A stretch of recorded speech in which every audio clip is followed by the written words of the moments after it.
The applause started before security reached me. That's the part I still can't explain to people. Not the firing itself. Firings happen, careers end. I understand that the world doesn't owe anyone a happy ending. What I can't explain is the applause.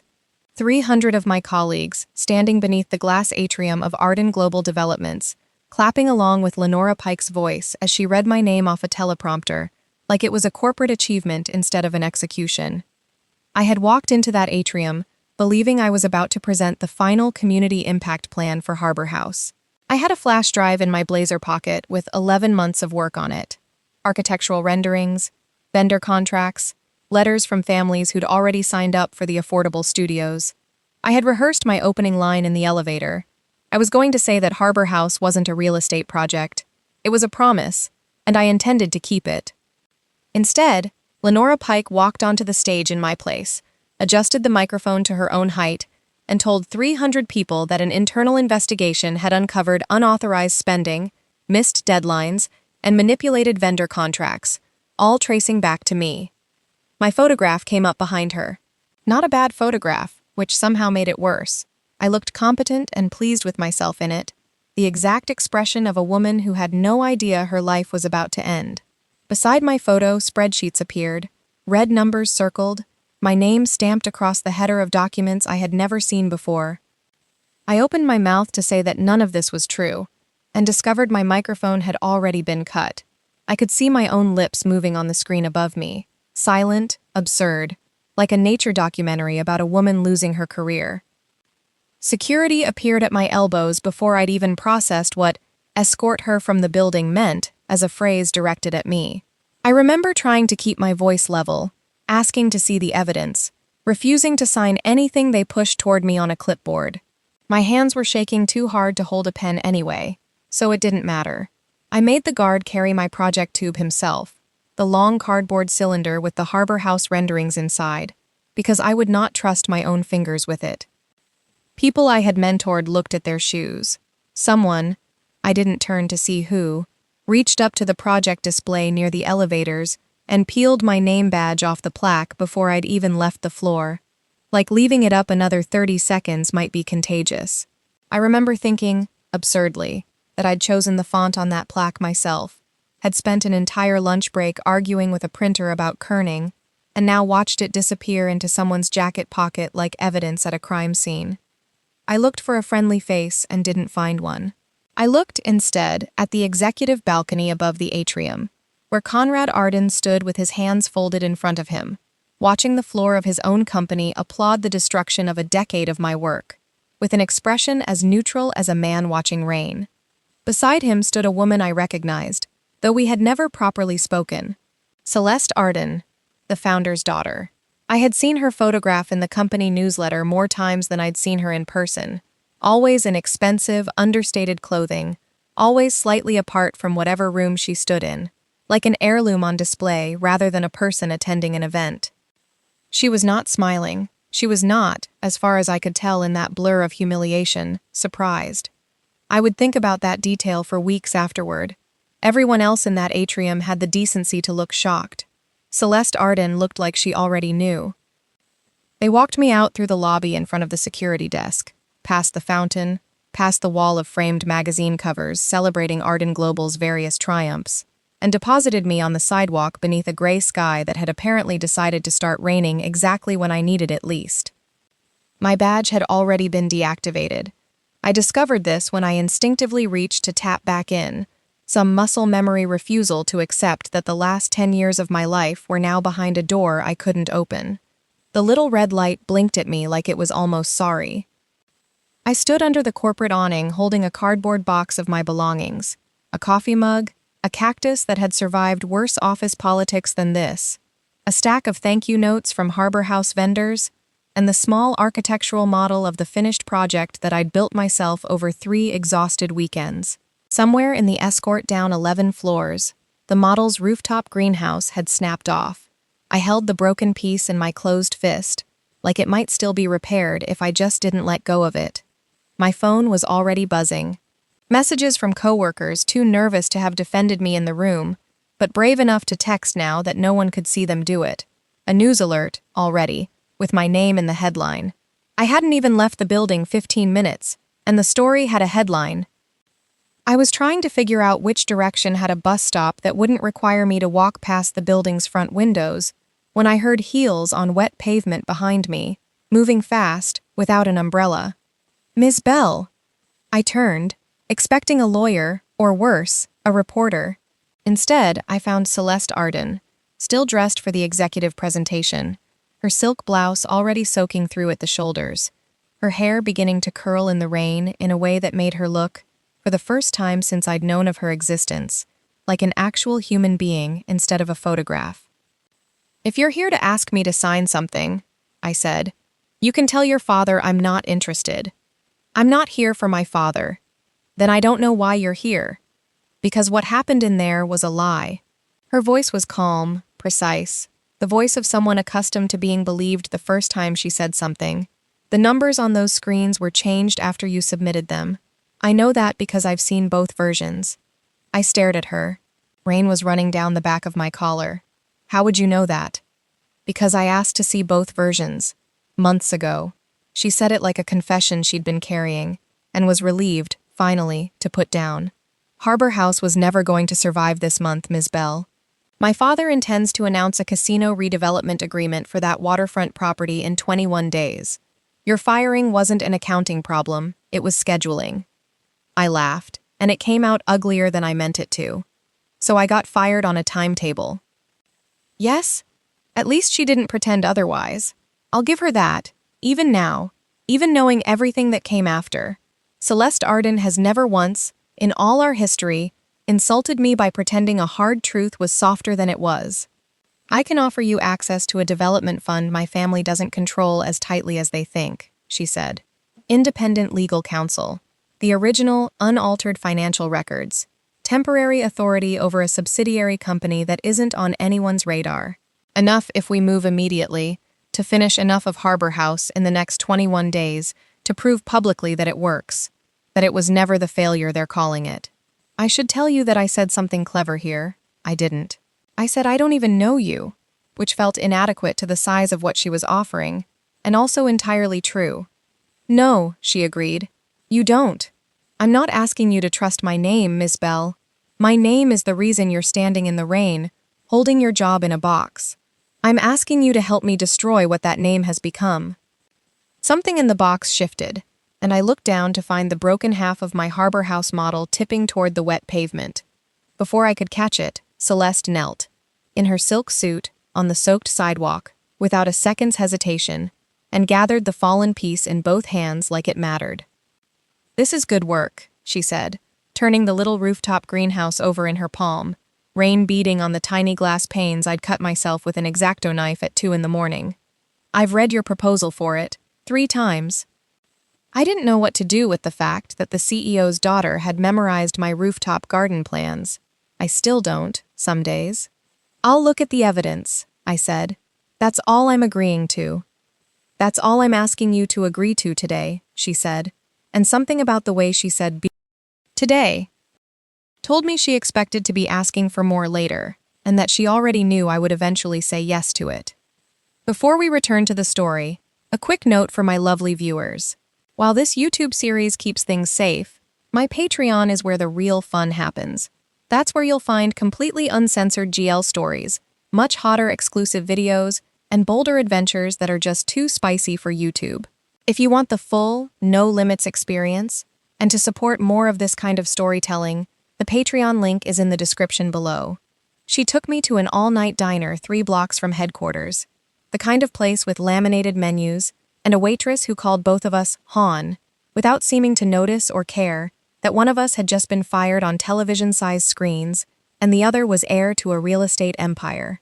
We spread the financial records across a sticky table between a ketchup bottle and a napkin dispenser, and by 4 a.m. I had stopped seeing Celeste Arden as a stranger with a scandalous last name and started seeing her as someone who read spreadsheets the way I read blueprints, completely, hungrily, looking for the places where the structure didn't hold. The altered numbers weren't subtle once you knew where to look. Someone had gone back into the vendor contracts after I'd submitted them and inflated 3 line items by amounts just large enough to look like negligence, and just small enough that no one would think to double-check them against the originals. Whoever did it had access to my files. Whoever did it had known exactly what would make the firing convincing. Lenora Pike, Celeste said, not as a question. You think she did this herself? I think my father promised her the number 2 position at the casino subsidiary, if the numbers worked out the way he needed them to. Celeste turned her coffee cup in slow circles without drinking from it. I think she's efficient and ambitious, and doesn't lose sleep over things like this. I don't think she's the only one involved, but she's the one who signed off on the presentation. And your father just watched from the balcony. My father watches everything from a balcony, Celeste said, and there was something so brittle underneath the joke that I almost reached across the table before I stopped myself, because I still didn't know this woman, and because touching her felt, even then, like it would mean something. She took me the next morning to an office I never would have guessed existed. Not a glass tower, not a penthouse suite, but a converted printing building 3 streets back from the waterfront, its windows painted over decades ago and only recently scraped clean again. Inside, the space smelled like dust and old paper and, faintly, of the coffee that had clearly been keeping someone awake in there for longer than a few nights. This belongs to Arden Social Impact Holdings, Celeste said, unlocking a door that stuck in its frame. A subsidiary nobody at the top pays attention to, because it's never made real money. I control it. My father assumes it's decorative, something to point to at shareholder meetings when someone asks about corporate responsibility. Boxes of archived plans lined one wall, community proposals going back years, some of them stamped declined. In red ink, some of them simply abandoned mid-review. I recognized a few of the neighborhoods. You've been building a case against him for a long time, I said. Longer than I've been willing to admit to myself. She said it looking at the boxes and not at me, which told me it cost her something to say it at all. I laid out my terms before I agreed to anything further, because I had learned, over 10 years of being the person in the room with the least power, that verbal generosity evaporates the moment it's inconvenient, and the only thing that survives a bad week is what's written down. I would lead the project. Every contract had to be transparent, available to anyone who asked. No exceptions carved out for family connections. Community vendors got paid first, before subsidiary overhead, before anyone's legal fees. And Celeste could not make decisions about my career, my public statements, or my future without consulting me first. Not out of politeness, but as a binding condition. She listened to all of it without interrupting, which I hadn't expected. When I finished, she said, "Agreed." And then, after a pause, "I'd have respected you less if you'd asked for anything softer." I didn't know, yet, how much that sentence would come to matter to both of us. We drew up the agreement that same afternoon, in plain language instead of legal jargon, both of us signing it at a folding table, with a pen that skipped halfway through my signature. Celeste watched me finish it with a kind of quiet attention I wasn't used to receiving from anyone who could have simply told me what to do instead. "You could have just given orders," I said, capping the pen. "You own the subsidiary. I'm the one who needs this to work." "I could have," she agreed. "It would have been faster. It also would have made me exactly what you're afraid I already am." She slid the signed page toward me across the table. "I'd rather build something slower and have it actually hold." A few days later, when the printing office lost power during a storm, and neither of us wanted to work by phone flashlight for the rest of the night, I brought her back to my apartment, mostly because it was closer than anywhere else, and partly, if I'm honest, because some reckless part of me wanted to see how she'd handle an ordinary kitchen, with a wobbling table leg, and a refrigerator held shut with a rubber band. Mina was already there, curled on the couch with takeout containers and zero patience for pretense. "So you're the heiress," Mina said, not quite a question, sizing Celeste up over a container of noodles. "I'm the subsidiary director, technically," Celeste said. "Uh-huh, and also the heiress." "Also that, yes." Mina looked at me, then back at Celeste, then asked, with the bluntness only a younger sister can deploy without apology, whether Celeste understood that money could buy a lot of things, but it couldn't buy back the 10 years my career had cost me to build.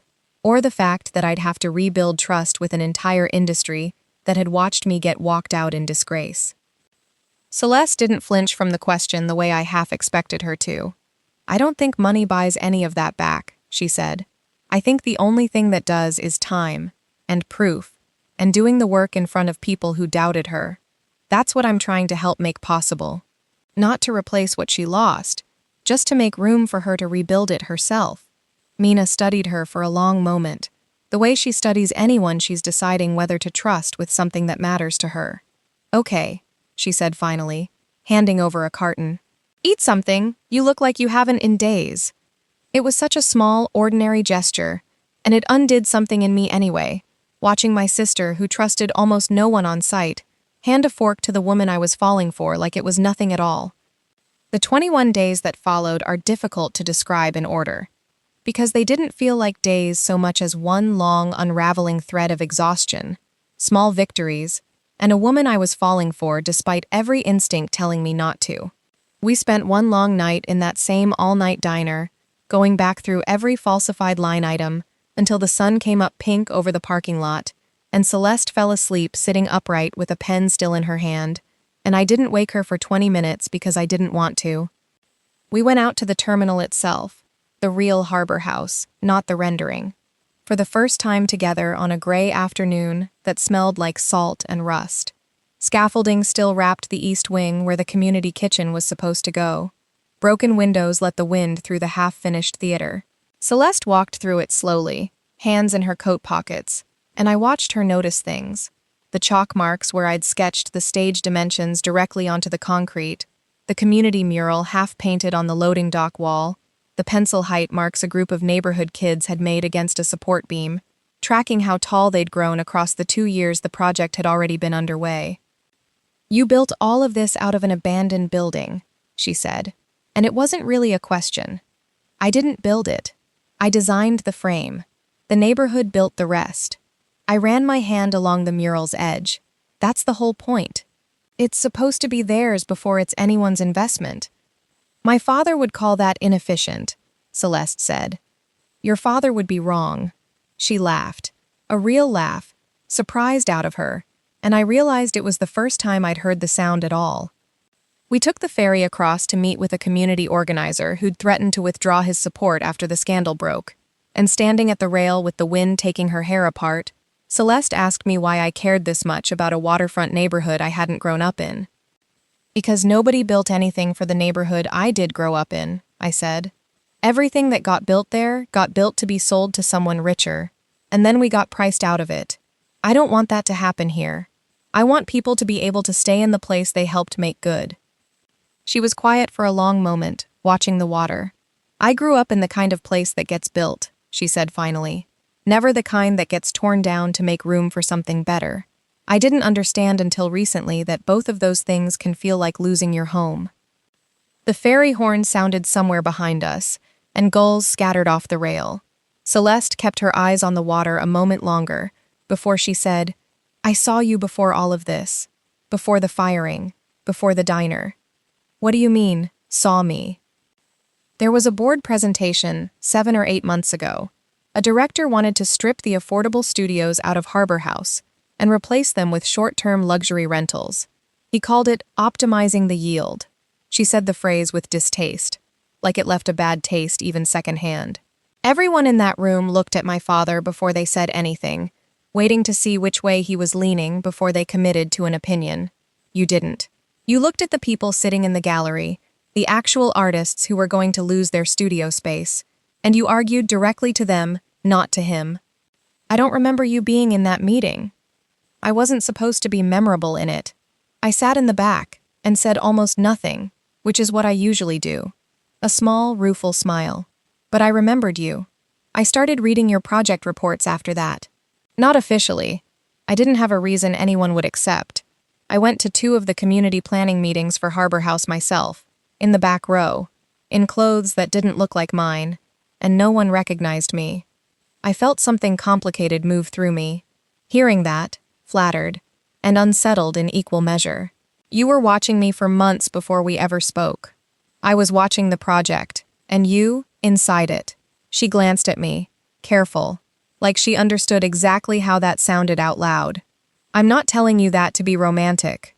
I'm telling you because I think you deserve to know how long I've been paying attention to things I never said out loud. And I'd rather you hear it from me now than find it out later and wonder what else I haven't told you. I didn't have an answer for that yet. I filed it away, the way you file away a warning label you're not sure you'll need. Not quite comfortable, not quite alarmed, just aware that a woman capable of watching someone that closely for that long was also a woman capable of deciding, on her own, what that someone needed to be protected from. I found out, over those first days, that Celeste Arden could silence a boardroom of grown men twice her age with 4 sentences and a raised eyebrow, and could not, under any circumstances, successfully operate a vending machine. I watched her feed it exact change 3 times before I finally reached past her and hit the button she'd been missing.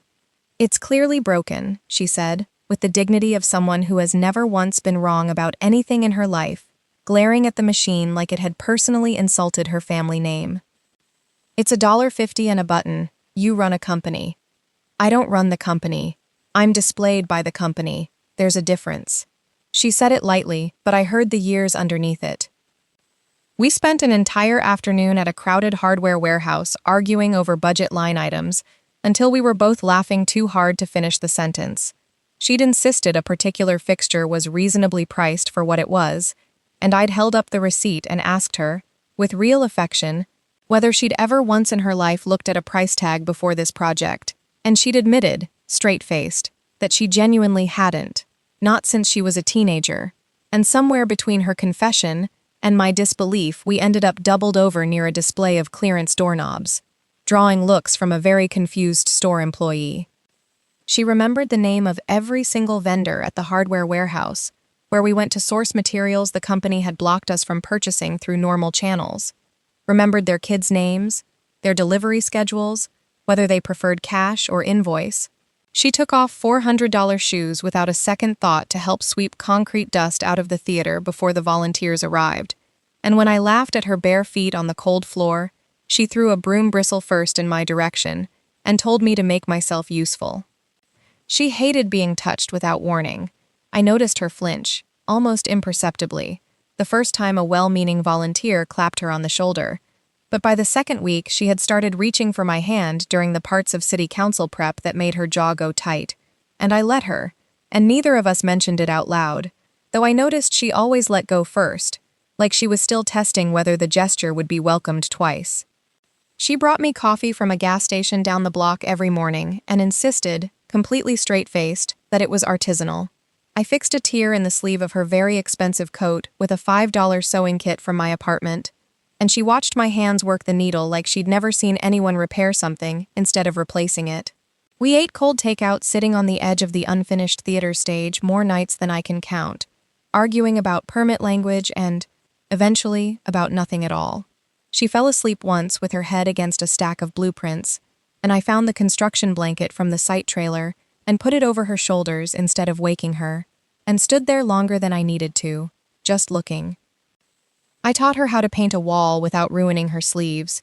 She removed a splinter from my palm with a patience I hadn't expected from a woman who barely tolerated vending machines, her fingers steady and careful in a way that had nothing to do with efficiency and everything to do with attention.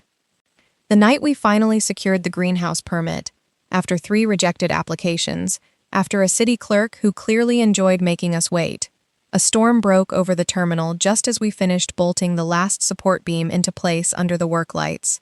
We were both soaked through, laughing from the kind of relief that comes out sounding like hysteria, and then the laughter went quiet the way weather changes, all at once and without warning. "We should get out of the rain," I said, not moving. "We should," Celeste agreed, not moving either. She reached up and pushed a piece of wet hair back from my face, and I watched her decide something, and then she paused, close enough that I could have stepped back, close enough that the choice was entirely mine, and asked, quietly, if she could kiss me. I said yes with my whole body before I managed to say it with my voice. The kiss was slow before it wasn't. Her hands were careful, then not careful at all, fingers finding my jaw, my hair, the collar of my ruined jacket, and I felt something in my chest give way, that I'd been holding rigid since the day security walked me out of that building. When we finally broke apart, both of us breathing like we'd run somewhere, I said, "This is complicated," because it was true, and because I needed to say something true out loud before I let myself feel anything else.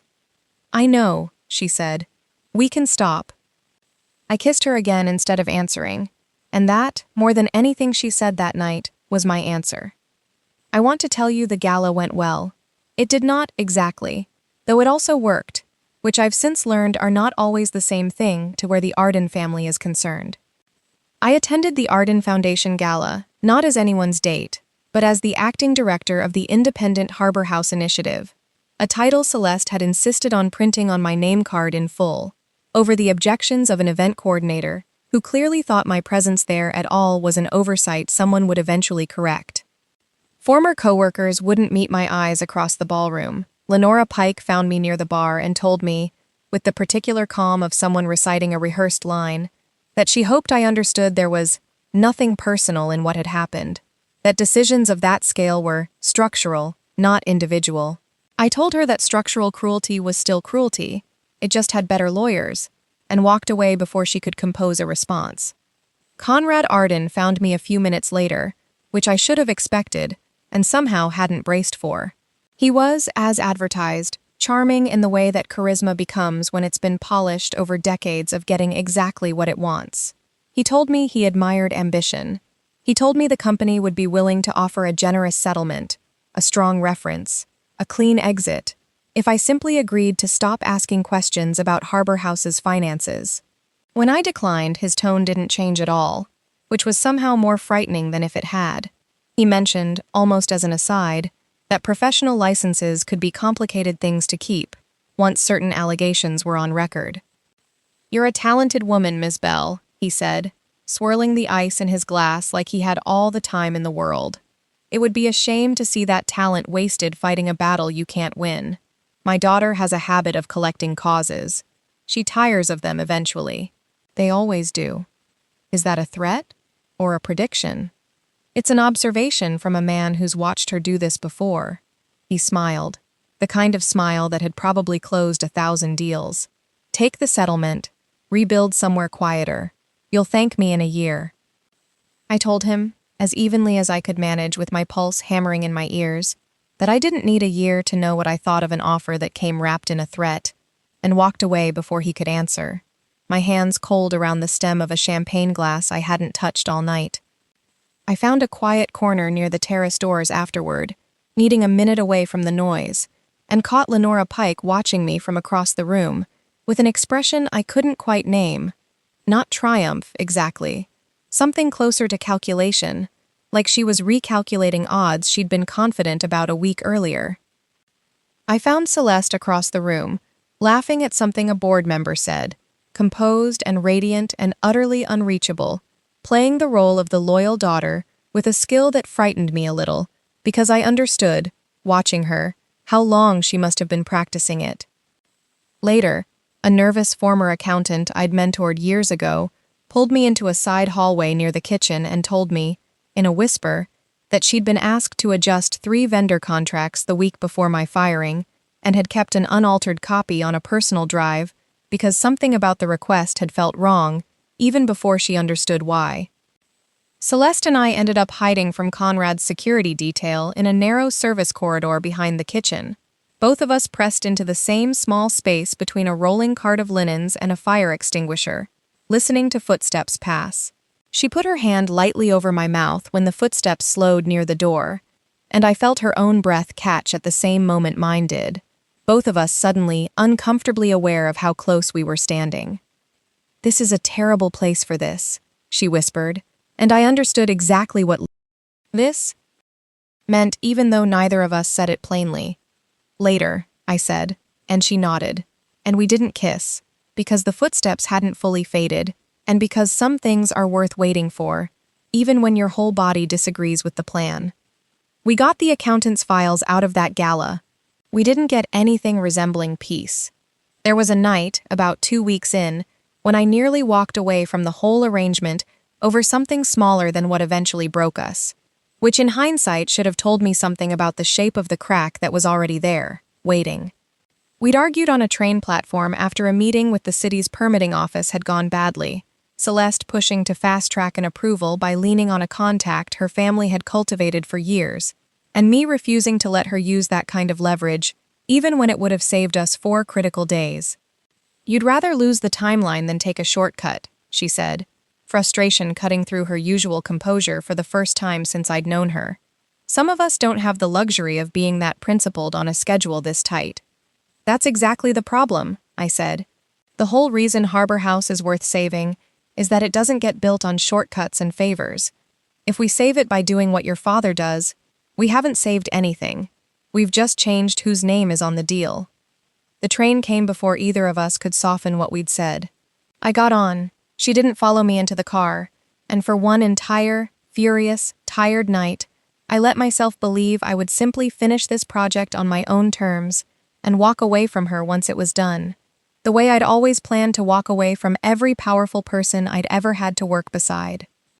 She called the next morning, not to argue further, but to say she'd been wrong to raise it at all, that she'd let 3 weeks of pressure make her forget the conditions we'd agreed to on day 1.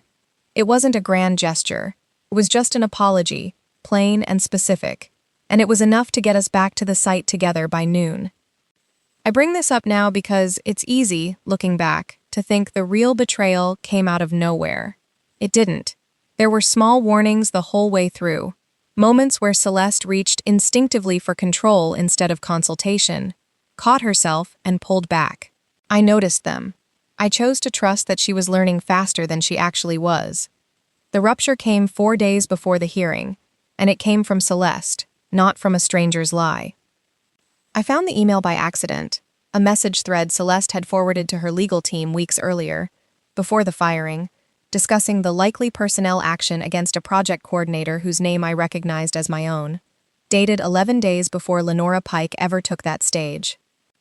I read it standing in the printing office with my coat still on, and something cold moved through my chest that had nothing to do with the weather outside. "You knew," I said, when Celeste came in and found me holding the printout. "You knew before it happened. You let it happen."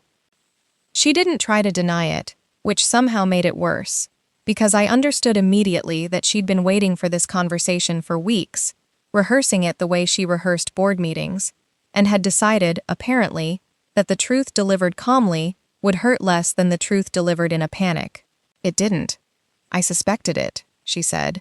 "I couldn't stop it without exposing what I was already building against my father. And if I'd warned you, he would have known someone inside had access to information he thought was contained. I needed the firing to happen publicly, on the record, so I'd have grounds to challenge the company and pull Harbor House into independent legal discovery. So you let them destroy my name on a countdown clock because it was useful. I believed I could repair it afterward. You didn't ask me if I wanted to be repaired instead of protected," I said. "You decided what I could survive. The same way your father decides what everyone around him can survive. You're more like him than you want to admit." She flinched at that, actually flinched, the way she used to flinch from unexpected touch, and I understood I'd found the exact place it would hurt most, and some ungenerous part of me was glad, and some larger part of me hated myself for being glad. "I was trying to save the project," she said. "And you? You don't get to save me without asking me first. That's not saving. That's just a different kind of ownership." She didn't argue with that. She just stood there, in the middle of the office she'd built in secret over years to fight her own family, and let me watch the realization land on her that explaining herself wasn't the same as being accountable. I left that night. I told her I needed distance, and she didn't chase me down the stairs, didn't send a car, didn't call. She let me go, which surprised me more than if she'd fought to keep me there. I stayed with Mina for the better part of a week. My sister, predictably, had opinions. "I told you rich people always have an angle," she said, handing me a mug of tea I didn't ask for but needed anyway. "It doesn't mean she's lying about loving you. It just means love wasn't the only thing driving the bus. That's supposed to make me feel better? It's supposed to make you think clearly, which is different." Mina sat down across from me, blunt as always. You're allowed to be furious at her and still notice what she's doing right now, while you're not talking to her. Watch what she does. Not what she says next time you're in a room together, what she does when she thinks you're not watching.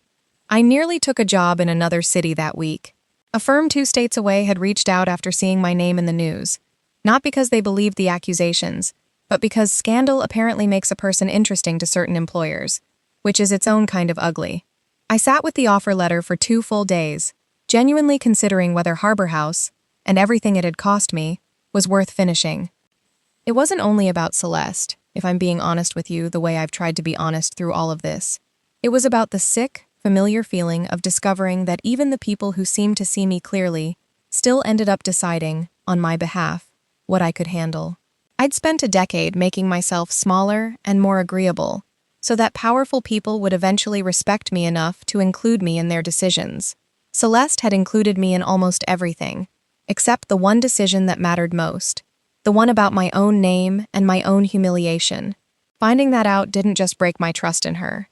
It cracked open something older, a wound I'd been carrying since long before I ever set foot in that glass atrium, about what it costs to keep proving yourself to institutions that were never built to value you in the first place. I walked along the waterfront near Mina's apartment more than once that week, past the chain-link fence where Harbor House's scaffolding was visible in the distance, and asked myself honestly whether I was angry at Celeste specifically or angry at every version of this pattern I'd lived through with bosses, mentors, even the ex-partner who'd once told me my ambition made me difficult to love. I didn't get a clean answer. I got clearer, at least, about what I needed going forward, which was its own kind of progress. What I learned, during that week, was that Celeste had not spent it sending flowers or lawyers to plead her case. She had transferred full control of the subsidiary and its funds into an independent community trust, removing her own authority over it entirely. She had handed my legal team every document in her possession, including internal communications that could destroy her own inheritance claim if made public. She had resigned, publicly, from the Arden Global board, before knowing whether I would ever speak to her again. She released a short statement. I read it standing in Mina's kitchen, the phone shaking slightly in my hand, taking full personal responsibility for failing to warn me, naming no one else, offering no defense of herself. Conrad froze her personal accounts within 48 hours. He removed her from the family estate listing. He told at least 2 reporters, off the record, that his daughter was unwell and not thinking clearly, which was its own kind of cruelty, dressed up as concern. Celeste moved into the printing office, slept there, from what Tomas told me when I finally called to check on the project's status, and pretended I only wanted an update on the theater wiring. No driver, no assistant, no safety net beneath her at all, for possibly the first time in her adult life. I didn't forgive her because she suffered. Suffering isn't an apology. I went to see her because I needed to know whether the suffering had changed anything, or whether it was simply the cost of getting caught. I found her late one night, sitting on the floor of the printing office surrounded by boxes, wearing the same clothes she'd had on the day before, according to Tomas, working through vendor contracts by the light of a single desk lamp because she hadn't gotten around to fixing the overhead fixture. She looked up when I came in and didn't stand, didn't reach for me, didn't say anything rehearsed. I'm not going to defend what I did, she said instead. I've had a week to think of ways to make it sound reasonable, and every single one of them is still just an excuse for deciding I knew what was best for you better than you did. That's the first true thing you've said to me since I found that email. I loved the idea of saving you, she said, quiet, unguarded in a way I hadn't seen from her, even in our warmest moments. I didn't respect your right to save yourself. I understand the difference now. I understand it because I lost you over it. And losing you taught me more than winning ever did. I told her that part of my anger came from how much I'd let myself trust her, faster than I trusted almost anyone, and how much that trust had cost me when it broke. She didn't ask for forgiveness. She didn't ask for anything. She handed me the final folder of evidence, the last pieces my legal team needed, and told me the decision about Harbor House, all of it, belonged entirely to me now. No conditions. Why the trust? I asked her, turning the transferred documents over in my hands. Why not just give me back what my father's company owed me? and keep the rest for yourself, if you were going to lose him anyway. Because keeping any of it would have meant I still believed I was owed something for doing the right thing, she said. I'm done thinking of decency as a transaction I get compensated for. I asked her, too, whether she regretted any of it. The frozen accounts, the estate, the public resignation, all of it thrown away for a project and a woman she'd known less than a season. I regret that it took losing all of it to understand what actually mattered, she said. I don't regret the losing itself. I think I needed to lose the version of my life that was built entirely on my father's terms, to find out what I'd choose to build if the terms were mine. I didn't say I love you that night. I wasn't ready, and she didn't ask me to be. What I did was sit down on the floor beside her, close enough that our shoulders touched, and stay there until the sun started to come up through the painted-over windows, working through the folder together in a silence that felt, for the first time since the betrayal, like something being rebuilt instead of something ending. At some point near dawn, she fell asleep sitting up again, the way she had that first exhausted night in the diner, and this time, I didn't just leave her be. I found the same construction blanket from the site trailer, the one I'd once draped over her shoulders while she slept over blueprints in a different, easier version of our story, and covered her with it now, in this harder version, and understood that I was choosing to stay for reasons that had nothing to do with obligation and everything to do with the fact that I simply wanted to be there when she woke up. Conrad made his last attempt 3 days before the hearing, and he made it without subtlety, which I suppose is what happens to a man who has never before needed subtlety to get what he wants. He leaked photographs to 2 tabloid outlets, grainy shots of Celeste and me outside the printing office, close together, easy to twist into whatever story suited a headline. The framing suggested I'd seduced my way into the family's money. Neither of us dignified it with a public statement, though I noticed Celeste's hands shake, once, reading the worst of the captions. He also sent an emergency legal filing claiming the independent subsidiary had stolen proprietary Arden intellectual property, an injunction request timed precisely to freeze our accounts before the hearing could take place. Our legal team fought it back within 36 hours, but it cost us sleep we didn't have to spare. Tomas rallied the vendors. Volunteers who'd wavered after the scandal broke came back once they saw me still standing on site every day, sleeves rolled up, refusing to disappear quietly. 2 more former coworkers came forward with corroborating evidence once they saw that I hadn't collapsed under the accusations the way the company had clearly expected me to. Mina organized witness schedules with the brisk efficiency of a woman used to triage, and reminded me, the night before the hearing, that I didn't have to be perfect up there. You just have to be true, she said. You've been true this whole time. Don't start performing now. The council chamber was full the morning of the hearing. Media in the back rows, community members packed shoulder to shoulder near the front. Conrad Arden seated with 2 attorneys and an expression of practiced calm that didn't fully hide the tension in his jaw. He clearly expected Celeste to speak first, to explain, to apologize on behalf of the family the way she always had. Instead, when the chair called for the Arden representative to begin, Celeste stood, walked to the podium, and handed the microphone to me. That gesture said more than any speech she could have given. She had learned, finally, not to narrate my story for me. I laid it all out. The original financial records beside the altered ones, side by side on the projector screen so the discrepancy was visible to anyone with eyes. Testimony from the accountant who'd kept the unaltered files.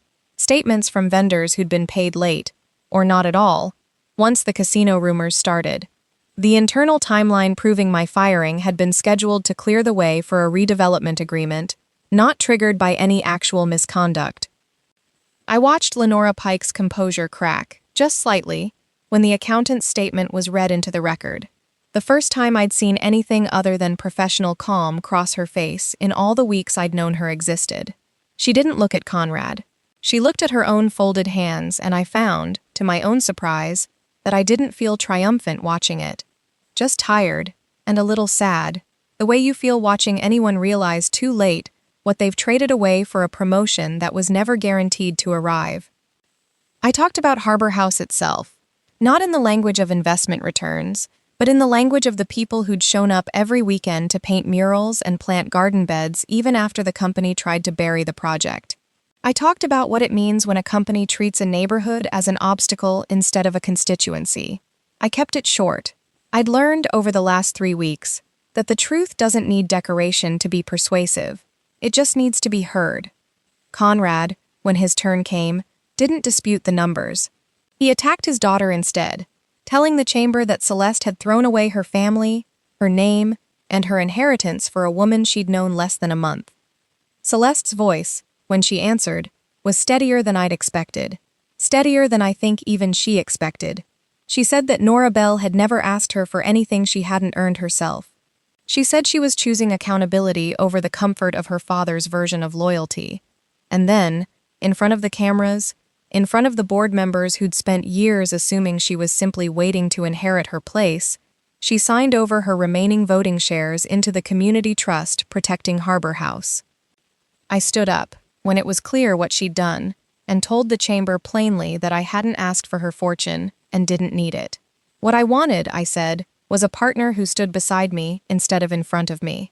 It felt strange to say something that personal into a public record, but it also felt like the truest thing I'd said all morning. The council didn't need to convict anyone that day to give us what mattered. They suspended the casino agreement, pending independent investigation. They restored my professional standing on the record.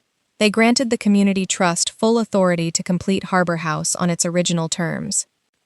Afterward, in the crush of reporters and relieved volunteers, and Mina hugging me hard enough to bruise, Celeste and I found a few private minutes in an empty stairwell off the courthouse lobby, away from the cameras, away from everyone who thought they already knew how this story ended. She looked, for the first time since I'd met her, entirely unguarded.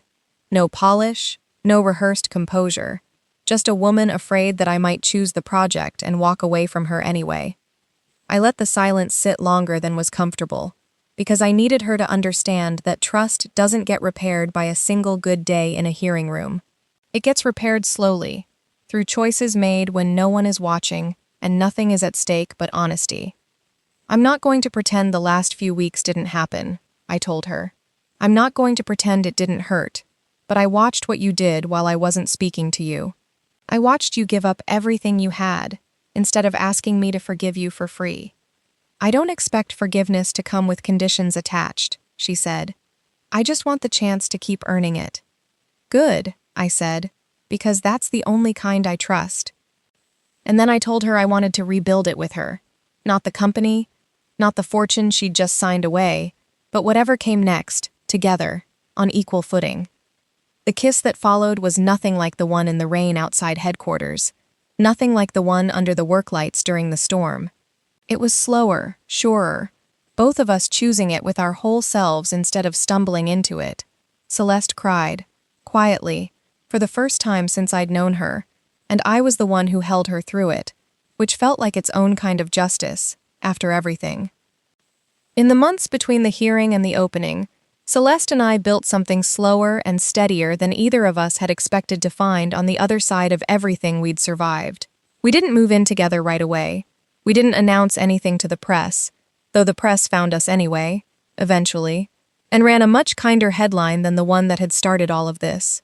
We finished Harbor House together, argued over paint colors for the community kitchen, disagreed about theater seating capacity, until Tomas mediated a compromise neither of us fully loved, and found, somewhere in the middle of all that ordinary friction, the kind of partnership I hadn't quite believed I was allowed to want.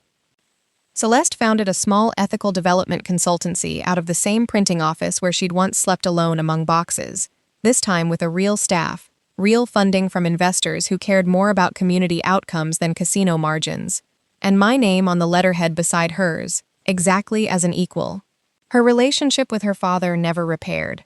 He sold his remaining shares in the waterfront district within the year and largely disappeared from public life, and Celeste spoke of him rarely, and only with the weary clarity of someone who has stopped waiting for an apology that will never come. In his place, she built something else. Dinners with Tomas and his family, holidays with Mina that neither of them had planned on including her in, and both of them somehow did. A chosen family assembled slowly out of the people who'd stood beside her when her name stopped opening doors on its own. Harbor House opened to the public on a bright afternoon 5 months later. The theater lights came on for the first time in front of an audience instead of an empty room. The rooftop greenhouse, repaired, finally, its little glass panes replaced, held its first real garden, kids from the neighborhood running between raised beds while their parents drank coffee from the community kitchen's opening day menu. Local vendors filled the ground floor stalls, the same ones who'd waited months to be paid first, exactly as I'd promised them at the start of all this. My name was back on the project plaque, in full, restored to the same wall it had been stripped from a year before, though this time no one peeled it off before I'd even left the room. I stood on that theater stage as the community applauded, not for a company's quarterly numbers, but for a building that had kept its promise. And it struck me, for one long strange moment, how precisely this mirrored the day I'd stood under those enormous glass screens and watched 300 people applaud my downfall. Same city, same kind of noise, entirely different meaning underneath it. Celeste followed me outside afterward, onto the waterfront terrace where the opening celebration had spilled out under strings of warm light. I wasn't carrying a broken model this time, and my hands weren't shaking, and there was no cardboard box, no deactivated badge, no rain soaking through anyone's blouse, though I'll admit some small, sentimental part of me almost wished for a little rain, just for symmetry. She handed me something small, wrapped in plain paper instead of ribbon, which told me she'd learned something about what actually mattered to me by now. Inside was the tiny greenhouse piece from my original model, the one that had snapped off the day I was fired, the one she'd knelt in the rain to gather up, now set carefully into a small brass frame, polished, whole again in a different form than it had started in. "When I followed you outside that first day," she said, "I believed I was offering you a fund, a title, a way back into a career you'd earned. I thought that was everything I had to give. And now? Now I understand you were the one who offered me something. A life that actually belongs to me instead of one performed for shareholders. I just didn't recognize the gift until I'd already started losing everything else." "That's very poetic for someone who couldn't work a vending machine 3 months ago," I said, and she laughed. The real unguarded laugh I'd fallen for somewhere between the diner and the storm and the stairwell, and pulled me into her by the waist. "I'm learning humility," she said. "Slowly. Slowly's fine," I told her. "We've got time."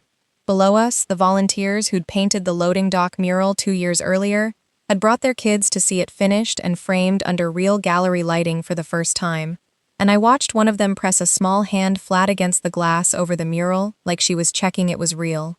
Toma stood near the community kitchen doorway with a paper plate balanced on one arm, arguing cheerfully with a vendor about whether the theater's opening night crowd had eaten the good empanadas before he'd gotten his share. Mina had commandeered a folding chair near the garden beds and was interrogating one of Celeste's new hires with the same blunt thoroughness she'd once aimed at Celeste herself. And from the look on the poor man's face, she hadn't softened at all, though she did, at least, offer him a plate of empanadas somewhere in the middle of her questioning, which from Mina counted as an enthusiastic endorsement. Behind us, the theater lights spilled gold across the water, and somewhere below, someone had started dancing on the unfinished part of the dock that Harbor House still hadn't gotten around to fixing, and might not fix for months yet, because some things are better left a little unfinished, a little open to what the neighborhood decides to make of them next. Someone had put on music inside the theater, faint and warm through the open doors, and for a moment neither of us moved, just stood there with the frame between us, the little glass greenhouse catching the string lights, both of us finally, after everything, unhurried. "For what it's worth," Celeste said, "I'd choose the door again. Every version of it, even the parts that cost me. Even the rain? Especially the rain." I kissed her there, under lights we'd fought for, on ground that had once belonged to men who saw it only as a number on a balance sheet, and understood, finally, that the worst day of my life had simply been the door swinging open onto the best one. Not despite everything I'd lost that morning under the glass atrium, but because of what walking through that door had eventually let me find.